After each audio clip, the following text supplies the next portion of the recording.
الٹا سونے سے آپ صلی اللہ علیہ وآلہ وسلم نے کیوں منع فرمایا؟ سائنس نے بھی ایسے نقصانات بتا دیے کہ جان کر آپ کا ایمان تازہ ہو جائے گا۔ آج کل کی مصروف زندگی انسان کو بہت تھکا دیتی ہے اور دن بھر کے مصروف دن کے بعد جب رات میں بستر نظر آتا ہے تو دل چاہتا ہے کہ بس اس پر فوراً لیٹ کے سو جائیں۔ لہٰذا کچھ لوگوں کو تھکے ہوئے دن کے بعد جیسے ہی بستر نظر آتا ہے وہ فوراً الٹے ہو کے اس پر سو جاتے ہیں۔ ہر کوئی شخص مختلف طریقے سے سوتا ہے۔ کچھ افراد زیادہ جگہ لے کے سوتے ہیں، کچھ لوگ بالکل سمٹ کے سوتے ہیں اور کچھ لوگ ایسے بھی سوتے ہیں جو پیٹ کے بل اوندھے ہو کے سوتے ہیں۔ لیکن کیا آپ جانتے ہیں کہ پیٹ کے بل سونا کتنا خطرناک ہے؟ آج اسی خطرے کے بارے میں آپ کو بتایا جائے گا اور آج اسی صورتحال کے بارے میں آپ کو آگاہ کیا جائے گا کہ سونے کے انداز کس حد تک صحت پر اثر انداز ہوتے ہیں اور کیسے سونا چاہیے۔ اس کے ساتھ ساتھ آپ کو پرسکون نیند کے چند آسان طریقے بھی آپ کو بتائیں گے۔ یاد رہے کہ پیٹ کے بل سونا آپ کی گردن اور پیٹھ کے لیے بہت نقصان دہ ہے۔ اس کے اور بھی نقصان ہیں، لیکن اگر آپ نے ابھی تک ہمارے چینل کو سبسکرائب نہیں کیا تو سبسکرپشن کا بٹن دبا کر سبسکرائب کر لیجئے تاکہ آئندہ آنے والی تمام ویڈیوز آپ کو ملتی رہیں۔ پیٹ کے بل سونے سے آپ کی نیند میں بھی خلل پیدا ہوتا ہے، جس کے باعث اگلے دن آپ کا دن بالکل اچھا نہیں گزرتا اور تھکا تھکا محسوس کرتے ہیں۔ پیٹ کے بل سونے سے آپ کی ریڑھ کی ہڈی میں کھچاؤ پیدا ہو جاتا ہے، جس کے باعث آپ کو سونے میں دقت محسوس ہوتی ہے اور آپ اپنے روٹین کے کام بھی صحیح طور پر سر انجام نہیں دے سکتے۔ پیٹ کے بل سونے سے آپ کے جسم کے کون کون سے حصے متاثر ہوتے ہیں وہ درج ذیل ہیں۔ ریڑھ کی ہڈی آپ کے جسم میں ایک اہم کردار ادا کرتی ہے۔ اگر یہ صحیح طور پر کام نہیں کرے گی تو آپ کا پورا جسم متاثر ہوگا اور آپ کوئی بھی کام صحیح طرح سر انجام نہیں دے سکتے۔ اس کے علاوہ پیٹ کے بل سونے سے آپ کے جسم کے کئی سارے حصے سن ہونا شروع ہو جاتے ہیں، یعنی حرکت نہیں کرتے۔ اگر آپ آزمانا ہی چاہتے ہیں تو کسی دن آپ آزما کر دیکھ لیجئے، آپ کے دائیں اور بائیں بازو میں یہ احساس پیدا ہونا شروع ہو جائے گا کہ جیسے وہ حرکت نہیں کر رہے۔ پیٹ کے بل سونے سے گردن بھی متاثر ہوتی ہے۔ مسلسل الٹے یا پیٹ کے بل سونے سے آپ کی گردن میں درد بیٹھ جاتا ہے اور آپ آسانی کے ساتھ گردن کو حرکت نہیں دے سکتے۔ اگر آپ کو پیٹ کے بل سونے کی بہت زیادہ عادت ہے تو آپ اس طرح سوتے ہوئے تکیے کا استعمال بالکل بھی نہ کریں، یا اگر کریں بھی تو بالکل پتلے تکیے کا استعمال کریں تاکہ اس سے آپ کی گردن میں درد نہیں بیٹھے۔ جب آپ صبح سو کے اٹھیں تو اپنے جسم کو اسٹریچ کریں۔ اس عمل کے ساتھ ساتھ آپ کا جسم نارمل ہو جائے گا۔ حضرت حفصہ سے روایت ہے کہ نبی کریم صلی اللہ علیہ وآلہ وسلم جب سونے کا ارادہ فرماتے تو اپنا دایاں ہاتھ اپنے رخسار کے نیچے رکھ لیتے، پھر فرماتے، اے اللہ مجھے اس دن اپنے عذاب سے بچائیے جس روز آپ اپنے بندوں کو اٹھائیں گے۔ حضرت حذیفہ فرماتے ہیں کہ نبی کریم صلی اللہ علیہ وآلہ وسلم جب سوتے تو فرماتے، اے اللہ میں آپ کے نام کے ساتھ زندہ ہوتا ہوں اور آپ کے نام کے ساتھ مرتا ہوں۔ اور جب آپ صلی اللہ علیہ وآلہ وسلم بیدار ہوتے تو فرماتے، الحمدللہ الذی احیانا بعد ما اماتنا والیہ النشور، تمام تعریف اللہ کی ہے جس نے ہمیں مارنے کے بعد زندہ کیا اور اسی کی طرف لوٹ کر واپس جانا ہے۔ یہ تو آپ کو بتایا کہ الٹا سونے سے آپ صلی اللہ علیہ وآلہ وسلم نے کیوں منع فرمایا تھا۔ بعض دفعہ ایسا ہوتا ہے کہ ڈائریکٹلی طور پر آپ کو بتا دیا جاتا ہے کہ آپ ان وجوہات کی بنا پر یہ کام نہ کریں، اور بعض دفعہ صرف آپ کو اشارتاً کہا جاتا ہے کہ یہ کام آپ نہ کریں، صرف اور صرف روکا جاتا ہے، لیکن تمام تر معاملات آپ پر واضح نہیں بیان کیے جاتے۔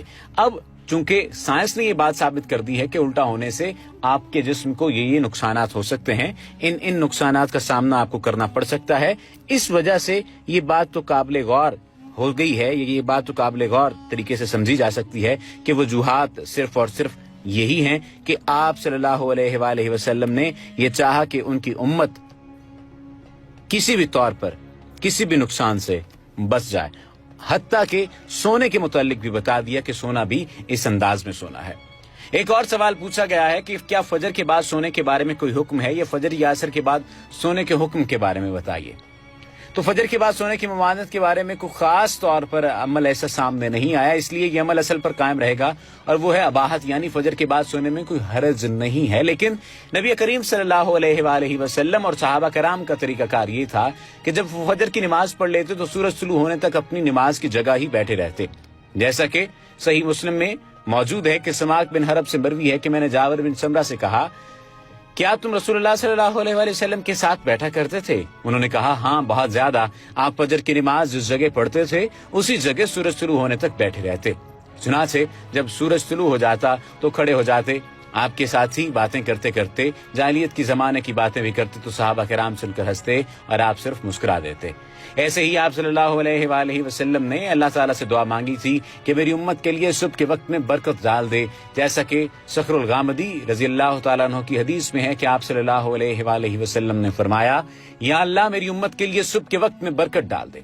रावी कहते हैं कि जब कभी आप सल्लल्लाहु अलैहि वसल्लम ने छोटा बड़ा लश्कर अरसाल करना होता तो सुबह के वक्त ही भेजते, और सखर ताज सहाबी थे, आप अपने तजारती काफिले को सुबह के वक्त भेजा करते थे तो आपको खूब माल दौलत नसीब होता। यानी रिस्क में बरकत के लिए सुबह का जागना बहुत जरूरी है। सोने के अंदाज इंसानी जिस्म पर बहुत ज्यादा गहरा असर रखते हैं। एक भरपूर और पुरसुकून नींद इंसानी सेहत के लिए निहायत फायदेमंद साबित होती है।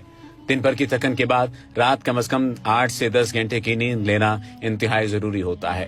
अगर नींद पूरी नहीं होगी और आप बेखाबी और बेचैनी का शिकार हो रहे हैं तब इसका बराह रास्त असर आपके जिस्म के अंदरूनी और बैरूनी निजाम पर पड़ सकता है।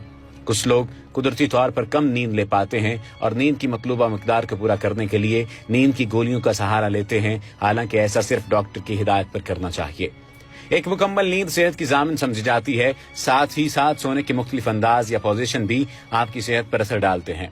आप किस तरह से सोते हैं, लेटते वक्त आपका अंदाज कैसा होता है, इसका बराह रास्त असर आपकी सेहत पर पड़ता है। आप आमतौर पर किस अंदाज में लेटते या सोते हैं और आप कितनी नींद लेते हैं, ये दो इंतहाई जरूरी सवाल हैं। आज की इस वीडियो में यही बताने की आपको कोशिश की गई है। सोने की पोजीशन और सेहत का अंदाजा लगाइए और जांचिए कि आपकी सेहत कैसी है। हाथ ऊपर करके सीधे लेटना, जिस पोजीशन को स्टार फिश पोजीशन कहा जाता है। बहुत से मर्द और खवातीन इस अंदाज में सोते हैं। ये बात काबिल जिक्र है कि सोने या लेटने का ये अंदाज कमर के लिए इंतहाई फायदेमंद साबित होता है। तमाम इसके लिए ये जरूरी हरगिज नहीं है कि आपके बाजू आपके तकिए के इर्द गिर्द हैं या नहीं। इस अंदाज में सोने का दूसरा बड़ा फायदा आपके चेहरे की जिल्द को पहुंचता है, क्योंकि इस तरह लेटने से स्किन पर लाइनें या झुर्रियां पैदा नहीं होती, ना ही जिल्द में खिंचाव की कैफियत पैदा होती है। लेकिन दूसरी जानिब इस अंदाज में सोने से आपको खराटों और गैस के मसाइल भी हो सकते हैं। इसके अलावा सीधा लेटने के अंदाज में जब आप अपने बाजू ऊपर तकिए की जानिब रखेंगे तब आपके कंधों और बाजुओं में दर्द शुरू हो जाएगा, जो कि कंधों और हाथों के पट्टों के लिए नुकसानदेह है। इसलिए अगर आप सीधे सोने के आदी हैं तो कुछ देर के बाद आप करवट के जरिए अपनी पोजीशन बदलते रहें। अब बात हो जाए करवट लेकर सोने की। अगर आप इस अंदाज में सोने के आदी हैं तो इस तरह आप अपनी रीढ़ की हड्डी में बने कुदरती खतूत की हिफाजत कर रहे होते हैं। इसके अलावा अक्सर बेशतर सोने या नींद के दौरान सांस कम ज्यादा होने लगती है और बसा औकात सांस लेने में रुकावट या दुश्वारी भी महसूस होती है। अगर आप एक करवट पर हाथ एक साइड में लेकर सोने के आदी हैं तो इससे सांस की ये शिकायत भी कम हो सकती है। साथ ही इस अंदाज से लेटने में गर्दन और पुश्त पर होने वाले दर्द से भी निजात मिलती है। अगर आप करवट लेकर सोने के आदी हैं तो इस बात का जानना बहुत जरूरी है कि आप किस तरह करवट लेकर सोने के आदी हैं। अगर आप बाएं तरफ करवट लेकर सोते हैं तो इससे आपके अंदरूनी जिस्मानी अज़ा पर दबाव बढ़ता है। खास तौर पर मेदे, फेफड़े और जिगर वगैरह इस तरीके से सोने में मुतासिर होते हैं। अगर आप दाएं जानिब सोते हैं तो इससे दिल की कारकर्दगी मुतासिर होने का खदशा लाहक रहता है। हामला खवातीन के लिए डॉक्टर्स बाएं जानिब करवट लेकर सोने की ताकीद करते हैं, क्योंकि इससे फ्लूइड्स सर्कुलेशन बढ़ती है।